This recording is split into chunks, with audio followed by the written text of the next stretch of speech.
Sairam, brothers and sisters, on behalf of the Region 1 youth, we warmly welcome you to our second session in our series of meditation sessions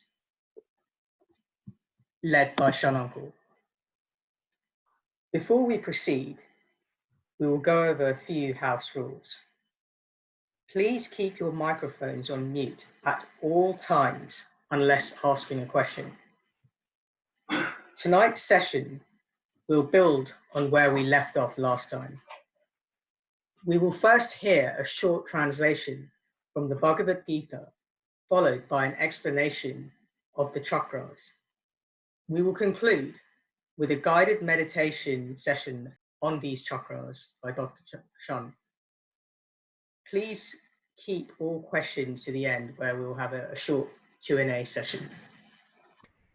Saran, dear brothers and sisters, we are very fortunate to have Uncle Chun leading another meditation workshop with us again. As we all know Uncle Chun, I'm sure he needs no introduction. However, for those who are new today, I would like to read a short biography and his work in the Satisai International Organization. Dr. Chun is a retired dentist by profession. Chun Uncle, as we all know him, has been involved with the Satisai organization for 30 years and has held many roles in the organization, including Center Spiritual Coordinator and Regional Spiritual Coordinator. He has been an SSC teacher and was involved in writing and organizing SSC plays. He has always had an interest in conducting study circles and also spiritual talks on various forms of meditation. More recently, he has been involved in the regional meditation workshop conducted by the UK Sai organization. Without further ado, I would now like to pass it on to Uncle Chun. My most humble pronouns at the divine lotus feet of our beloved Swami. Jai Sai Ram. I shall first read to you a section from Bhagavad Gita, chapter 6, which deals with meditation. And then we'll have a very small discussion. And thereafter, we shall proceed to the chakras when I finish with this. And today's main session is devotional meditation. So we'll speak about all about devotion and how to meditate. Okay, let's start the reading first. Those who aspire to the state of yoga should seek the self in inner solitude through meditation. With body and mind controlled, they should constantly practice one-pointedness, free from expectations and attachments to material possessions. Select a clean spot, neither too high nor too low, and seat yourself firmly on a cloth, a deerskin, and kusha grass. Then once seated, strive to still your thoughts. Make your mind one-pointed in meditation, and your heart will be purified. Hold your body, head, and neck firmly in a straight line. Keep your eyes from wandering.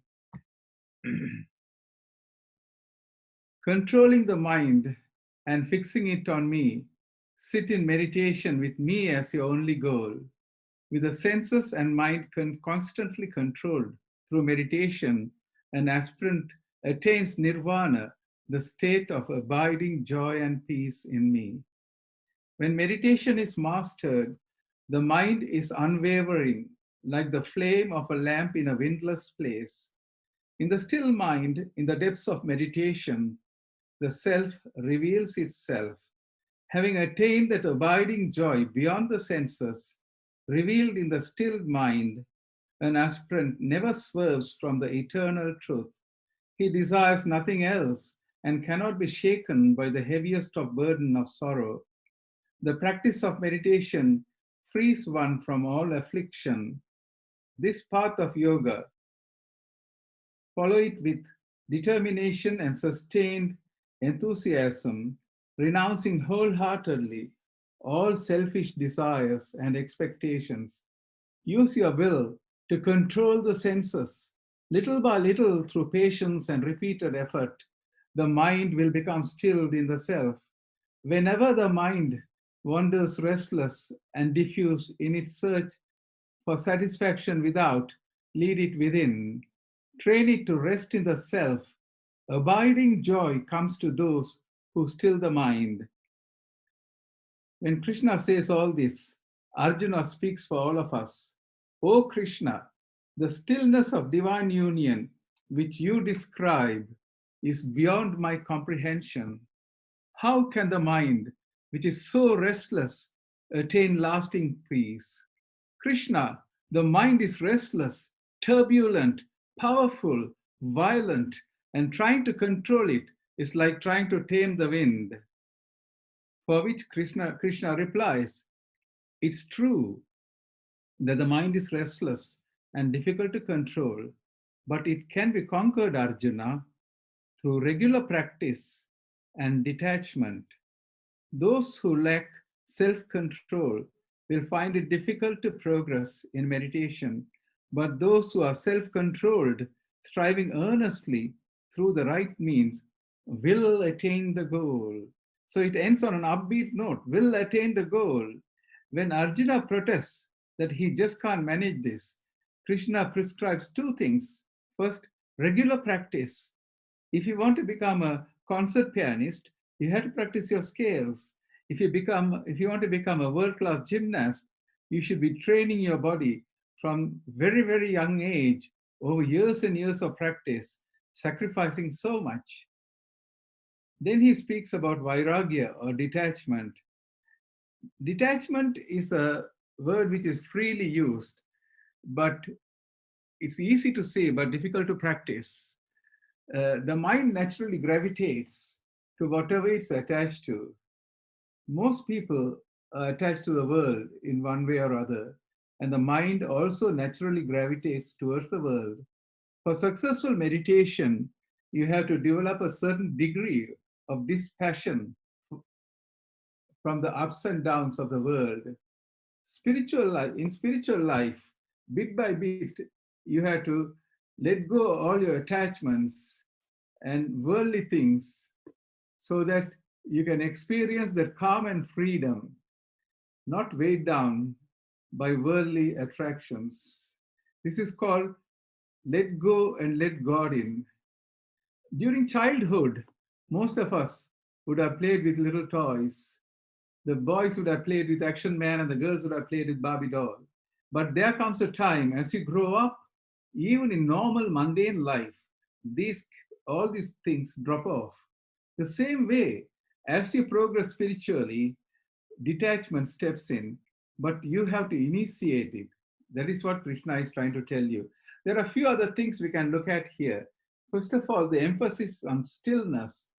Krishna says, abiding joy comes to those who can still the mind. He also says, this is a beautiful statement, when meditation is mastered, the mind is unwavering like the flame of a lamp in a windless place. In the still mind, in the depths of meditation, the self reveals itself. He also talks about being free from all expectations. That is an important quality we have to develop. If you had a very good meditation one day, every time you sit down, you don't go on expecting the same thing to happen, because that will be a thinking process, and that is not meditation. So expectation should be quelled at the very, very onset itself. And he also talks about meditation frees from all affliction. Even serious cases like cancer can be cured by visualization techniques. This is a well-known fact. Right. That brings us to the chakras. We'll have a slide of the chakras shown to you right now. If you put white light through a prism. At the other end, you get 7 different colors, 7 different levels of vibration, all part of one homogeneous white light. Likewise, if you put divine energy through a center of consciousness, that too will break down into 7 different levels of vibration. It's no coincidence that the chakras are the same, colors of the chakras are the same as that of the rainbow. Chakras are non-physical, but they are felt in a very physical fashion. The 7 major chakras are rooted along a very subtle channel in the middle of the spine called the Sushumna, but they bell out in front, and that is where they are felt. All matter has a subtle counterpart. The living network of nerves also have a subtle counterpart, a subtle network of nerves that permeate throughout the body, and chakras form a very integral part of this system. Acupuncture talks about 14 major meridians. The more esoteric physiology talks about 3 major meridians. They are the Ida on the left side. You can see those in the diagram. The Pingala on the right side, and the Sushumna right in the middle. All 3 channels start from the base chakra or the Muladhara Chakra. We shall deal with this chakra in a minute. The Sushumna alone rises right along the spine, whereas the Ida and the Pingala cross and return over the central current. And they end up, before they end up in the Brow Chakra, they also communicate with your nostrils and finally finish at the Brow Chakra, which is in the position of your third eye. Whereas a Sushumna alone goes right through the spine, directly upwards, till it reaches the topmost chakra, which is the Sahasrara Chakra. Okay, let's look at the chakras. First of all, the Muladhara Chakra. It's your base chakra. It's a potent reservoir, very important reservoir of the spiritual energy, which we call Kundalini, which lies dormant in that chakra. And when the right time arrives, through the right practice, which is appropriate for the sadhaka, the Kundalini rises, and the flowering of all the chakras ultimately brings about cosmic consciousness. Muladhara has the function of the most basic human instinct, which is called survival. It is found even in animals. Mula means root, and Adhara means support. So it is your earth connection. That takes us to the next chakra, which is called Swadisthana Chakra or Sacral Chakra. It's concerned with privacy, intimacy, and sexuality.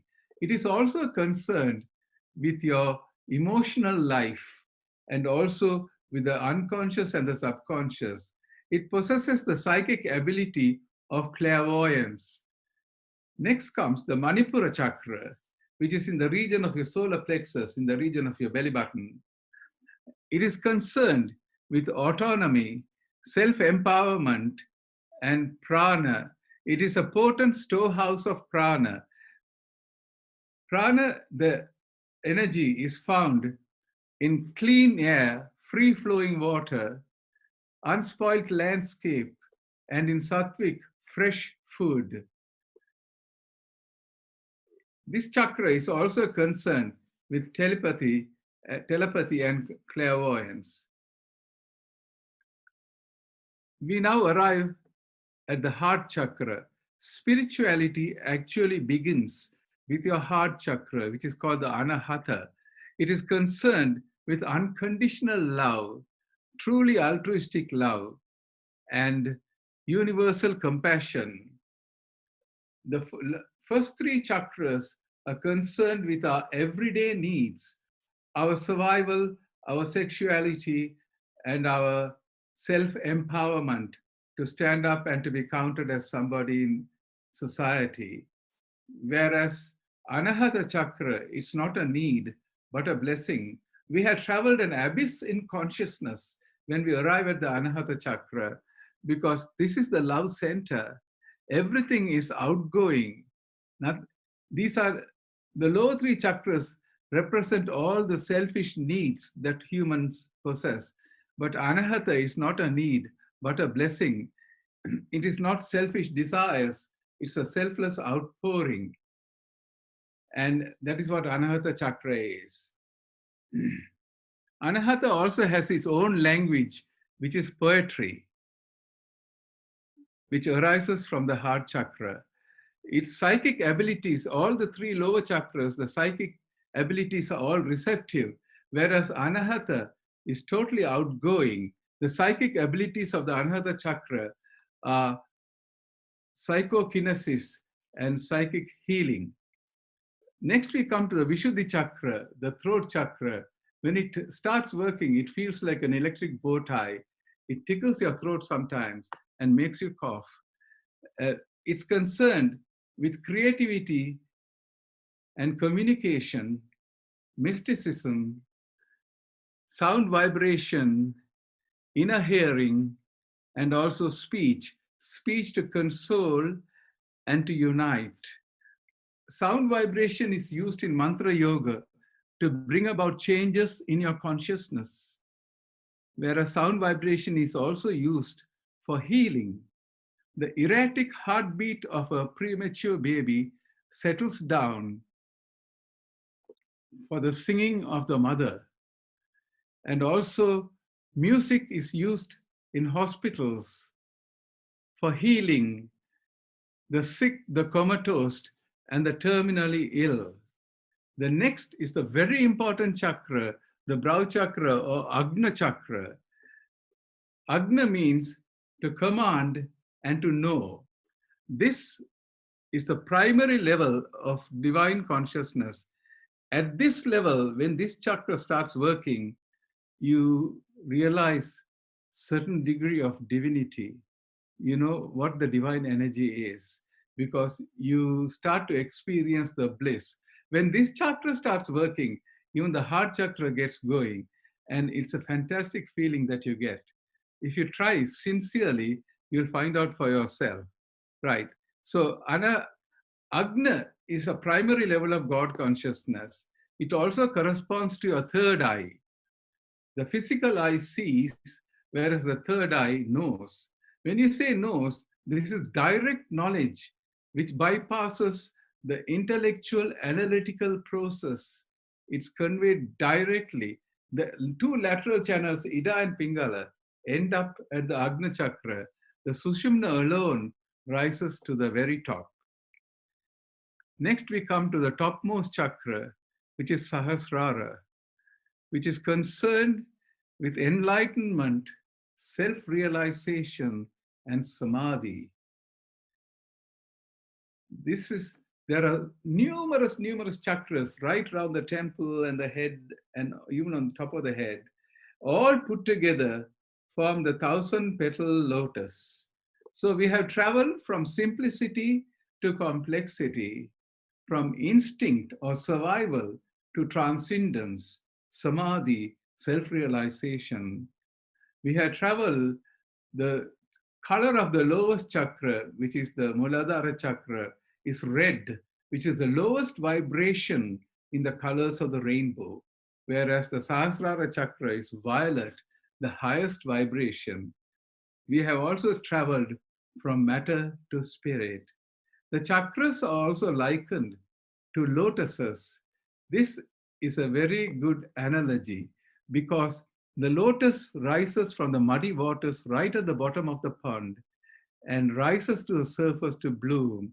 It is a journey from matter to spirit.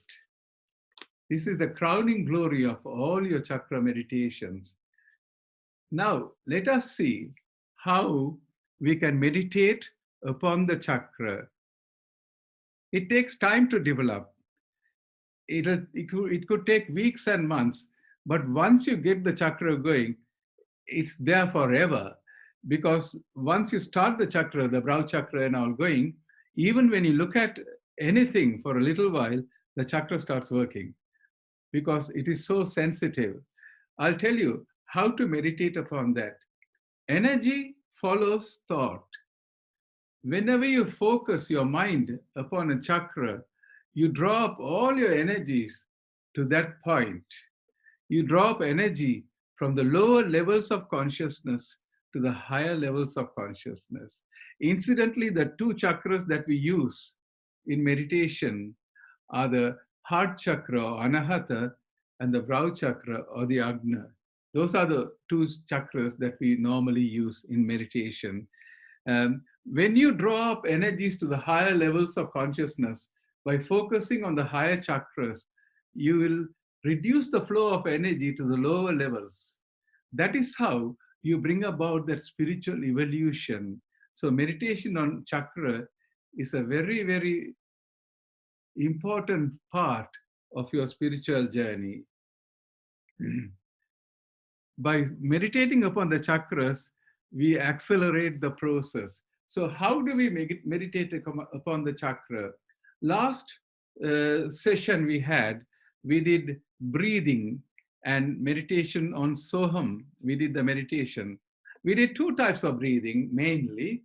One at the lower end of the breathing process. That is, I asked you to feel the air from outside enter your lungs and come out again, and feel the movement of your diaphragm, lungs, diaphragm, and your stomach. That's the lower end of the breathing process. We also focus on the higher end of the breathing process. We waited right at the tip of the nose to feel the air that flows in and out of your nostrils. These two processes can be used in the meditation on chakra. If you, we'll do it later, but I'm just going to explain to you what it is.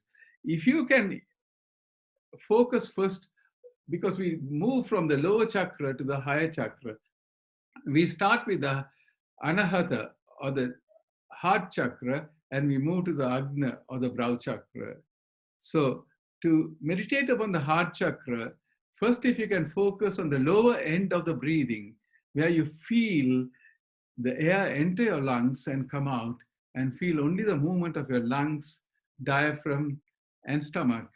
And once you started feeling that, if you can imagine that you're feeling right through the middle of the chest, through your Heart Chakra, that is where it is, right in the middle of the chest, and you can develop that chakra.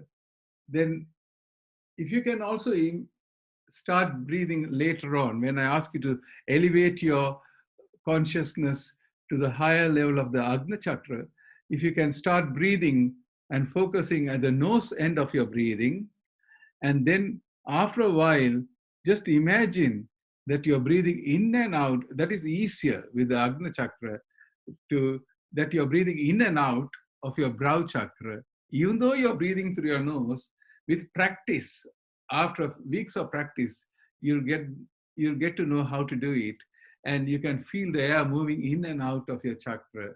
That will start to activate the chakra. We must also speak a little bit about posture, which we dealt with last time, before we start our meditation on the chakra. First of all, how do we sit? If you're sitting on the floor, it's very important to use at least 2 or 3 cushions to sit on, so that you can absolutely be upright. That's what Swami says in meditation. One of the most important things is to be upright, because there is energy flowing along the spine, along the 3 channels that we spoke of right now, just a while ago. And that energy will be impeded if your spine is bent. So you got to be absolutely upright. And if you're sitting on the floor, and if you want to use Chin Mudra, that's fine. But it has to be near the end of your knee, slightly pointing downwards. And also, what do we do with our hands? There are numerous minor chakras in the hands. The way I teach is that you can put one palm on top of the right over left is the most commonest way of doing it. on top of each other, and then if you can make your thumbs touch, that's called the Buddha position. If you look at the statues of Buddha, that's how he's seated. And you can leave it on your lap. You make a nice energy circuit by doing that. It's very important to breathe through your nose because, as I said, the Ida and Pingala communicate with your nose before ending up at the Brow Chakra. It's very important to breathe through your nose, and your eyes should be shut. And all breathing in any form of meditation should be your natural rhythm of breathing. This is very important. You shouldn't huff and puff. It doesn't work that way. Okay, we have spoken about the posture, and I have told you how to meditate. There are other means of meditating. I will talk about it once we do this meditation on chakras, how to do. You can imagine, visualize a disc of white light here or on the Brow Chakra, in the Anahata Chakra, or in the Heart Chakra. Then you can also close your eyes and see through your third eye. But any visualization in the region of the third eye, which we'll be doing with Japa Sahita Dhyana later on, because today is the devotional day. Have you brought your hankies? Okay, today is the devotional day, and we shall visualize Swami in the middle of our forehead. Every visualization in the forehead should be as though you're looking at that point from a couple of inches within your head. Okay, now let's start the meditation on chakras. First of all, I want you to hold the right posture as we discussed a little while ago.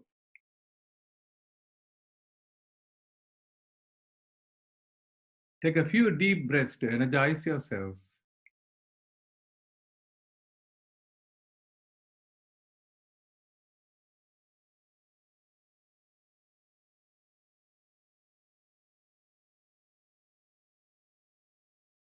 Now let the natural rhythm of your breathing take over.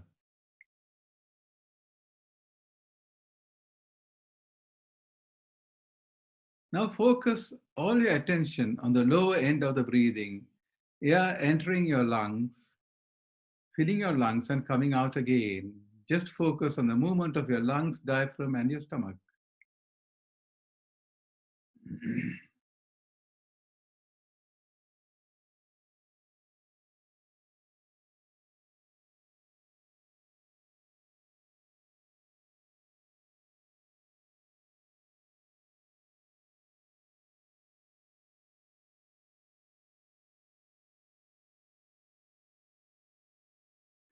Now see if you can imagine that you're actually breathing through the middle of your chest. It takes a lot of practice to get this right. That is where your Anahata or your Heart Chakra is.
Now raise your awareness to your brow chakra, which is the Agna chakra, in the region of your third eye, which is right between your eyebrows, about half a centimeter above. Just try to focus on that spot. And even though you're breathing through your nose, you can imagine that you're breathing through your third eye.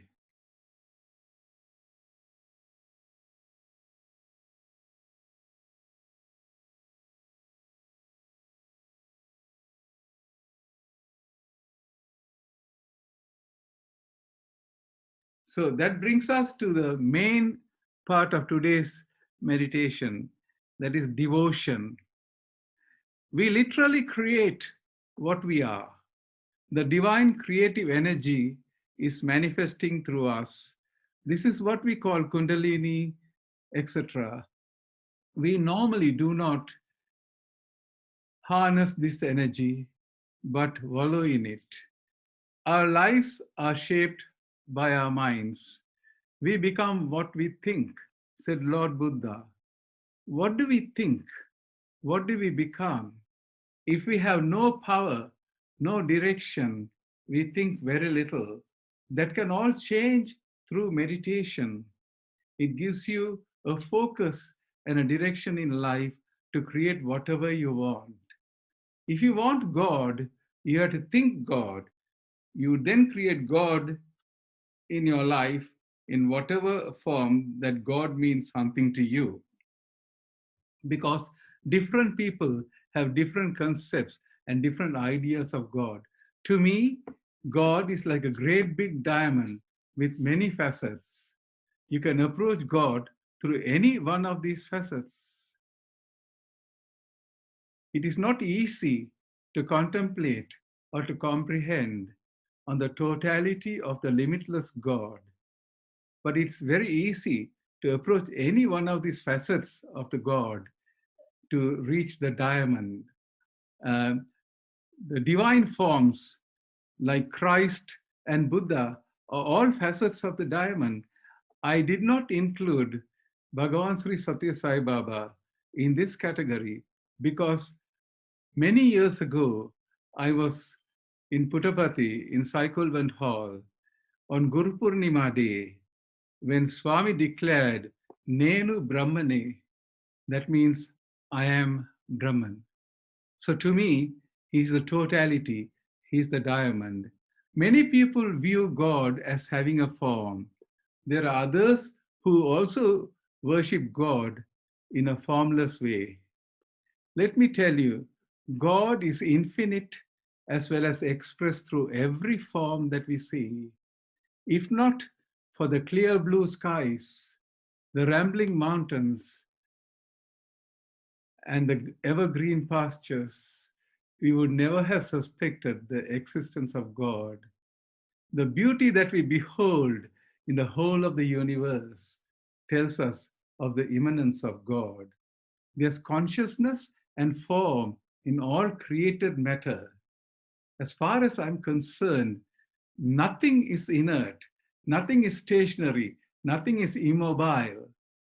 Let me tell you a little parable of a rock. There was once a rock lying on the ground over eons of time.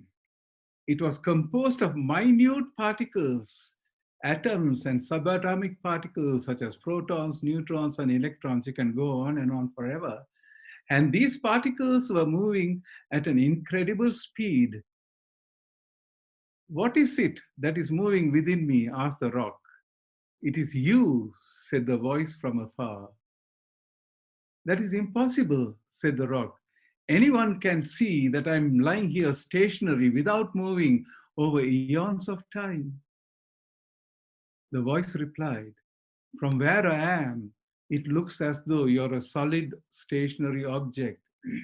But if I were to come very close to you and examine you in the minutest of details, I would find out that you're composed of minute parts that are moving at an incredible speed to make you the rock that you are. So you see, this is like magic. You're moving and not moving at the same time. What then is the illusion? Asked the rock. Is it the oneness, the stillness of the rock, or the separateness and the movement of its parts?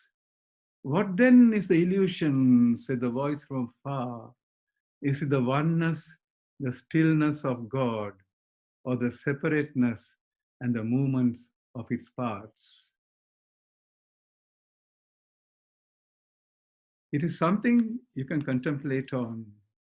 So, all created matter has consciousness and form. The chair you're sitting on is also a form of the divine in a much grosser sense. You could see God in that chair if you had that level of consciousness. You could see God even in a blade of grass if you had that level of consciousness or that vision. But it might be very much easier for you to see God in the various divine forms, such as Buddha and Christ. Christ represents a level of consciousness that we call Christ consciousness. By meditating upon Christ, we arrive at that consciousness. Form is a ladder we climb to reach the formless. After we reach the formless, maybe we can kick the ladder, but it is not easy to get to the formless straight away. If I were to ask you to meditate on something like wisdom, I'll give you 15 seconds before you go daydreaming. Because wisdom is something abstract. The most you would do is go along a thinking process and end up daydreaming, because your mind needs something tangible to focus upon. But if you were to give wisdom a form of someone who's ultimately wise, and by meditating upon that form, you can arrive at the consciousness of wisdom. Great saints like Sri Ramakrishna showed us the way. He meditated upon the Divine Mother and merged in her form. And then he reached the formlessness. But he came back to the form because he was first and foremost a devotee of God. He wanted that intimate, subjective, loving relationship with Mother. He said, I don't want to become sugar. I want to taste sugar. So beautiful are his statements. It is Sri Ramakrishna who also said, become a salt doll which went to measure the depth of the ocean and dissolved in it. When you begin to meditate upon a divine form, bit by bit, you begin to imbibe the divine qualities of that form in an intimate, subjective manner. This is external worship. All worship starts as external worship. There's God out there, not in that form, but expressed through that form. The form is a trigger to focus your mind upon the consciousness that is expressed through that form. After a while, this external worship becomes an internal worship. At the beginning, there's duality. There's God out there, and you, the meditator, is meditating upon that divine form. There is a giving of yourself. After a while, the external worship becomes internal worship. As you give yourself to God, after a while, you experience a reply. It's well assured. You can try it if you do it seriously. And it becomes a two-way process. Devotion, my dear sisters, brothers, and children, is a two-way process. There's God out there, you, the meditator. After a while, you pour your heart out. There's a giving of yourself, and then you experience the beginnings of a reply. What starts as duality, and there's a loving relationship, a two-way reciprocated relationship that develops between you, and God. After a while, you begin to feel less and less of yourself, and the divine form that is out there, you feel that it's more and more within you. So the external worship becomes an internal worship.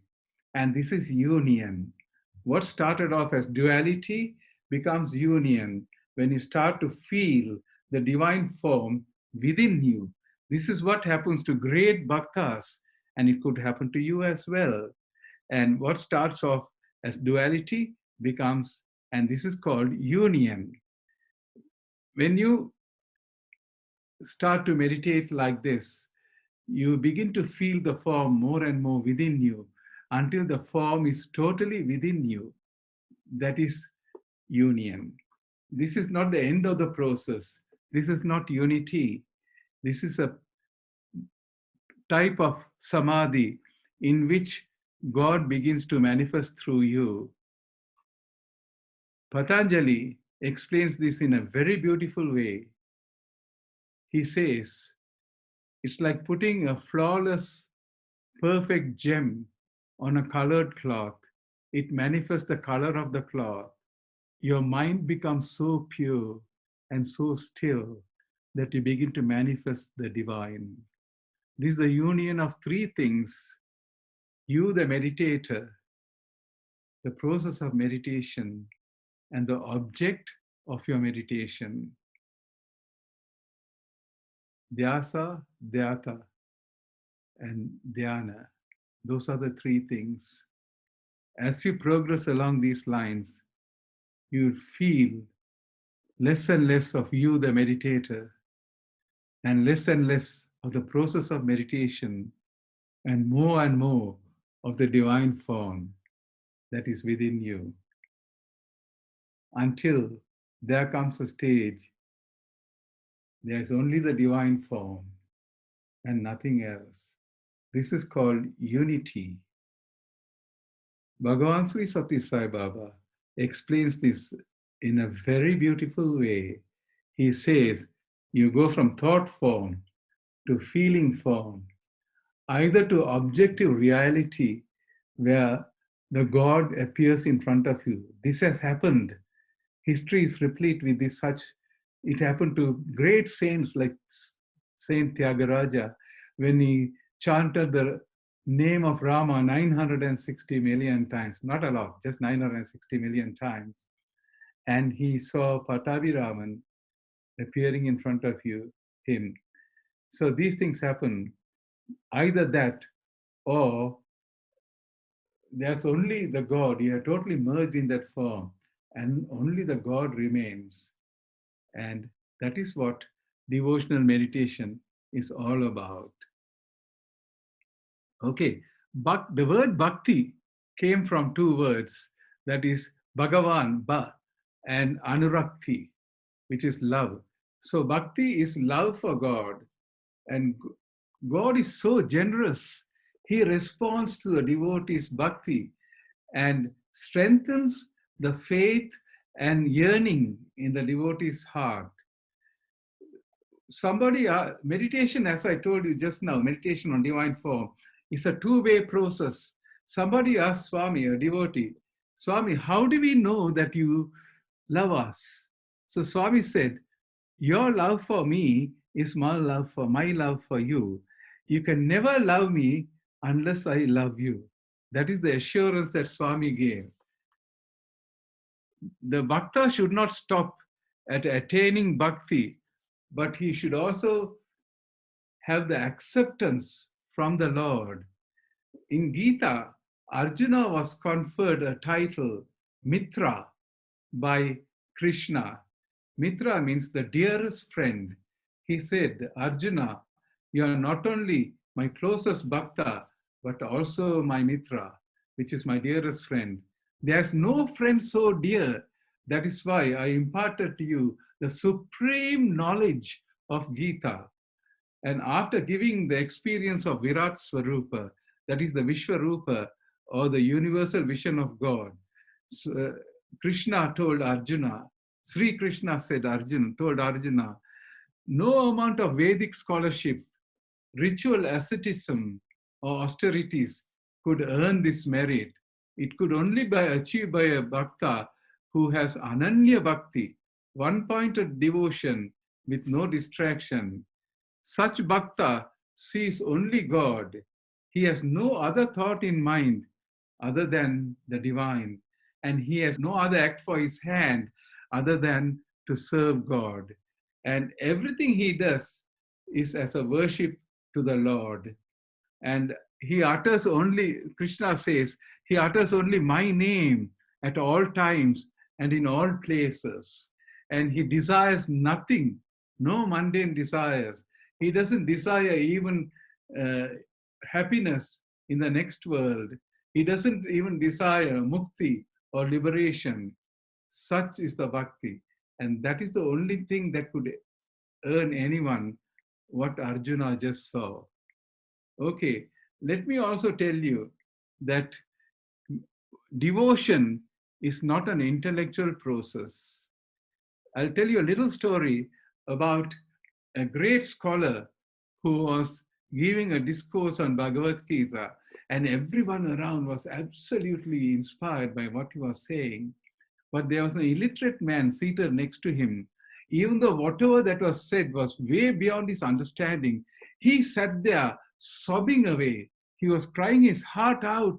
When asked, "Why are you crying?" he said, "Just imagine the predicament of the Lord. He was seated at the head of the chariot. He had to twist his body and half turn his neck to give." He was so angry with Arjuna. He said, to give dumb Arjuna the lesson of his life. How much pain would he have suffered? And he went on crying uncontrollably. Such was his sincerity and simplicity of his devotion. That goes to prove that you don't need a PhD in theology to reach God. The pathway to God is through your heart and not through your head. That is very, very important to understand. You don't have to read the Bhagavad Gita. You don't have to read the Upanishads. If you have absolute sincere love for God, and there are so many stories like Kannappa Nayanar and so many people who have absolute devotion for God, even though he was a meat eater, he gave his eye to the Shivalinga. So such was the devotion. There are people, history is replete with this. Let me also tell you a slightly funny story that happened in the university campus. Two young romantically linked couple had a massive quarrel, and the girl shut the door on his face and said, "I never want to see you ever again." Our Romeo was made of a different stuff. Instead of getting on his bike, he stood in front of the university residence and shouted, "Cynthia, Cynthia, Cynthia." The girl could not stand the cry from his heart. She came to the balcony, peeped down and said, "Quiet, I am coming." Likewise, you can cry out for the Lord till the whole cosmos rings with his name. Om Sai Ram, Om Sai Ram, Om Sai Ram. Even God can be shackled by the love of the devotee. He has to respond. He'll peep down upon you and say, "Quiet, I am coming." After studies, Krishna left Gokulam and went to Madura to live with his parents. But his heart was to the Gopalas and Gopikas. He called his very close friend Uddhava. He was also an ardent devotee, and sent him with message and blessings to the Gopalas and Gopikas. So he summoned them, and this is what Uddhava told them. "Fortunate are you who are surrendered completely and unassumingly and wholeheartedly to Lord Krishna, the Lord of love." It's so fortunate that you were born with the all-consuming love for your Lord Krishna. Bhagavan Krishna sends you this message. I can never be separate from you because I am yourself and the self in everyone, which means I am the indwelling Lord in all beings. That is why to Arjuna he said, Aham Atma Guda Kesa Sarvabhuta Sayastitaha Aham Adischa Madhyam Cha Bhutanamanta Evacha. I am the Lord, I am the Atma that resides in all beings. I am their beginning, their end, middle, and their end. So Uddhava said, oh, you who are so beautiful, the reason that why I left you and went to Madura is so that you may meditate on me and find me in your hearts. That is what Uddhava told the Gopikas, to control their restless minds and meditate upon Krishna as the only goal. And then they will soon find him in their hearts. Even those who have never seen me, by meditating upon me, will also find me in their hearts. Swami talks about Saguna Sakara and Nirguna Nirakara. Saguna Sakara means you have attributes, Saguna, and Sakara is you also have a form. Nirguna Nirakara is formless and attributeless. God became Saguna Sakara for the benefit of people like us. There's something that is very emotional I would like to discuss with you. When Krishna left Vrindavan for Madura with Akrura, all the Gopalas and Gopikas were crying their eyes out. Krishna looked all around, but he couldn't see his greatest devotee, Radha, anywhere. So he went in search of her and found her in the banks of Yamuna. She was singing and dancing happily. So Krishna said, aren't you sad that I'm leaving? So Radha replied, why should I be sad? You can never leave me, my Lord. Oh Krishna, I see you in every cloud that passes by. I see you in every flower that blooms. I hear your melody in the chirping of the birds. I hear your melody in the wind rustling through the grooves. She ran to the shore and brought 2 handfuls of sand, threw it up in the air and said, Krishna, I see you in every grain of sand. She went to the Yamuna river, brought 2 handfuls of water, sprayed it up and said, Krishna, I see you in every drop of water. Such was her bhakti. Why should I miss you, Krishna? So Krishna said, don't you want a parting gift? So Radha said, there's nothing I need from you. And Krishna said, not even my love. And Radha said, not even that, my Lord. As long as I have love in my heart for you, I don't need anything else. So Radha has reached the Nirakara, Swachidananda Swarupa of Krishna in her heart through her intense, supreme love for Krishna.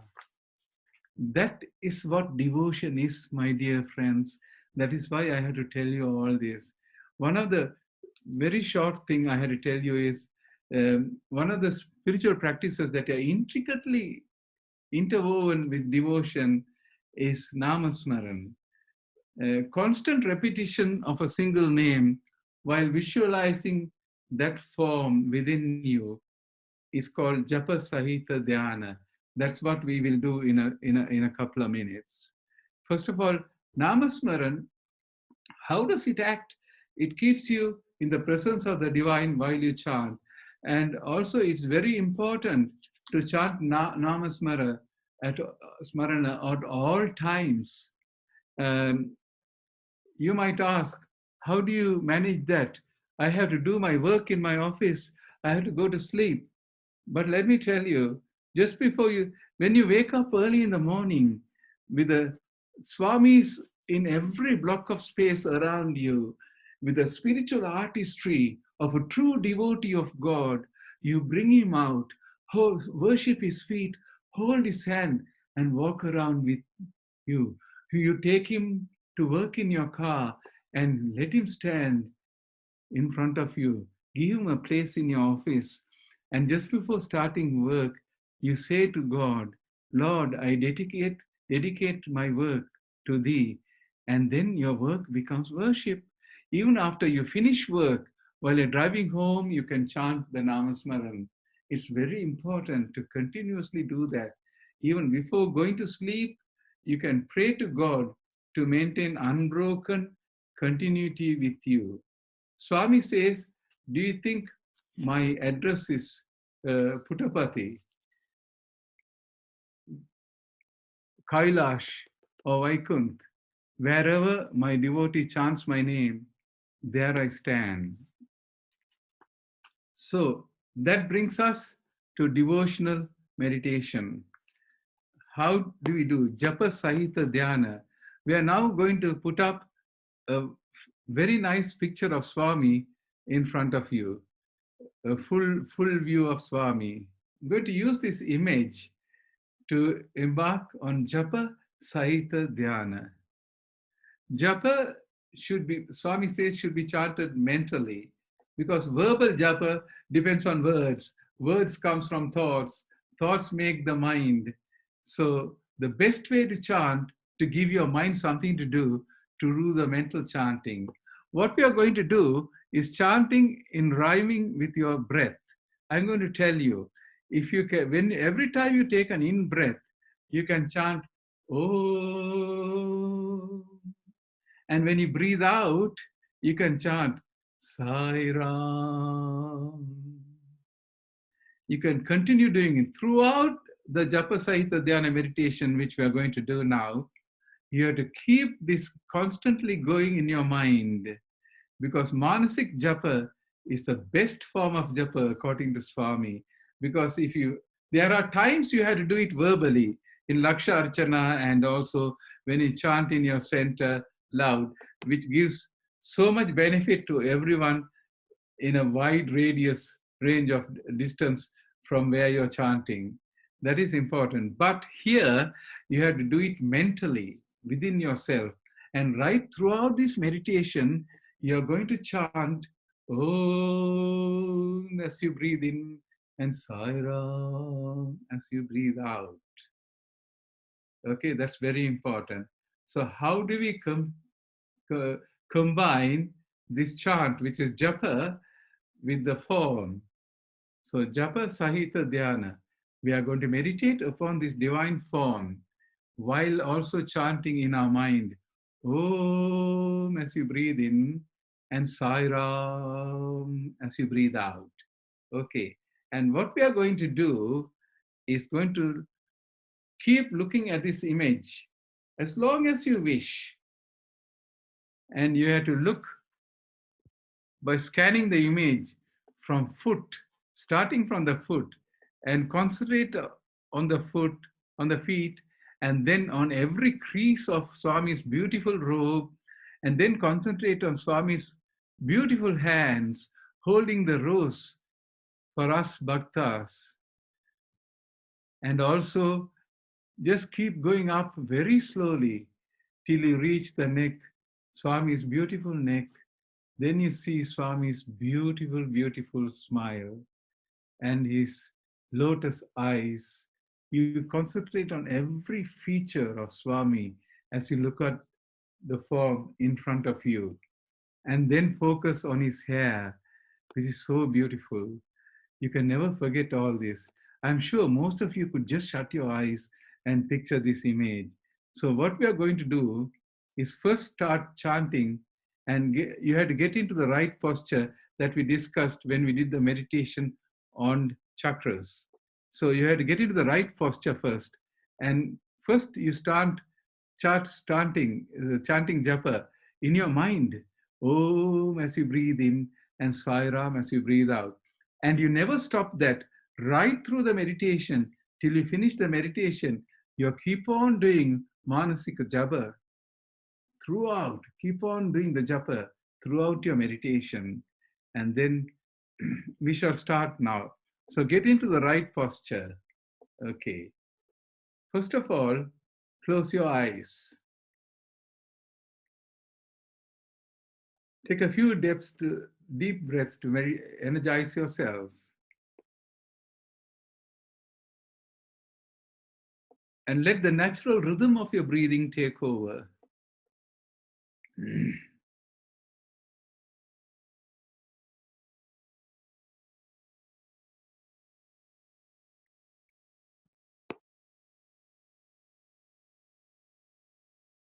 Now let's start the mental chant. Every time you breathe in, you say, oh. And when you breathe out, you say, Saira. And you continue this right throughout this meditation. Keep on chanting, oh, in your mind with your in-breath and Saira with your out-breath. Never stop chanting right through this meditation. Now you may gently open your eyes and look at the picture that is set in front of you, the beautiful image of Swami, and try to scan it from foot upwards. Focus on his beautiful feet, then on his beautiful robe, every crease of it. You focus intently. Then you come to his hands very slowly, and his sleeves, and the rest of his robe, and Swami's beautiful neck. You do it at your own pace. And Swami's beautiful smile, his beautiful lotus eyes, and his hair. You keep looking at it as long as you wish, over and over again. You can start scanning again and do it over and over again. You try to absorb this absolutely divine image of Swami, the serene image of Swami, and you try to register that in your mind.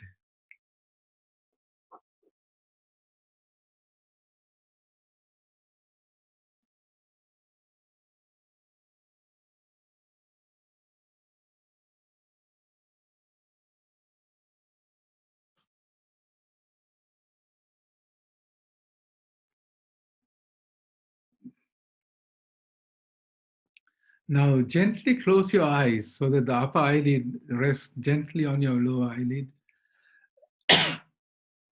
And try to visualize that form in the midpoint between your eyebrows, in the region of the third eye, as though you're looking at it from a couple of inches inside your head. Try and recreate this image of divinity in the region of your Brow Chakra. If the image wafts away, you can open your eyes, look at the image again, scan it, and then try to recreate this beautiful image in the region of your third eye, as though you're looking at it from a few inches inside your head.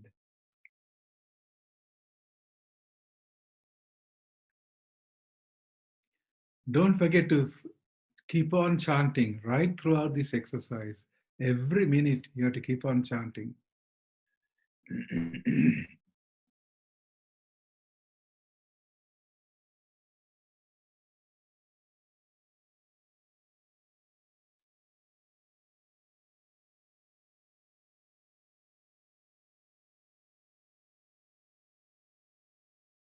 If you lose the image, it's okay to open your eyes and look at that image again. And close your eyes and try to recreate this beautiful image of Swami in the midpoint between your eyebrows.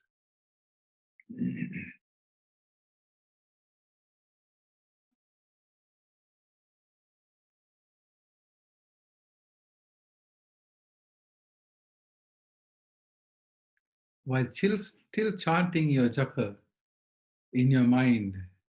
Om Sai Ram.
Take a deep breath and relax. Try and come out of your meditation very gradually. Open your eyes when you're ready.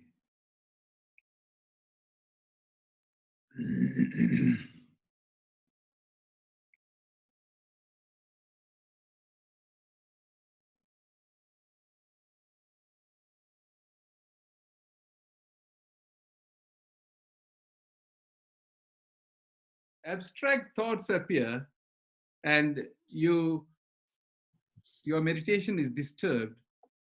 You can do a few things. First of all, you can fight it. Fighting is like beating a cow with a stick to make it go where you want it to go. But the mind could be tackled in a totally different way by just looking at the mind in quietness without trying to change any of the thoughts. It's like coaxing the cow with some grass and making it go behind you to wherever you want it to go. The idea is not to care about the thoughts during your meditative time. You can say, tell your mind, if you wait for just half an hour, when I finish, you can do whatever you want. But during my meditation, if you can stay very still, okay. You must not pay any heed to thoughts. That's the most thing. Merely sit with a smile and let things go on as though it doesn't bother you. But also, another thing, when mind gets agitated with thoughts, the easiest thing is to focus on your breath. Feel your breath going in and out, in and out. You focus on that, and that should try and control your thoughts. You can also engage in prayers. It's very important. You can chant the name of the Lord in your mind, especially if you want your mind to be controlled and thoughts to be controlled. Everything should be, you should give your mind something to do. Even mantras should be mental recitation. You should, Krishna in Dwapara Yuga said, Mat Chintanat Sarva Durganam, Durgani Mat Prasada Tarishyati. When you start fixing your mind upon me, all thoughts that agitate you will be stilled through my grace. So God's grace can also still your thoughts. Okay, that should end the session today. Thank you very much for attending.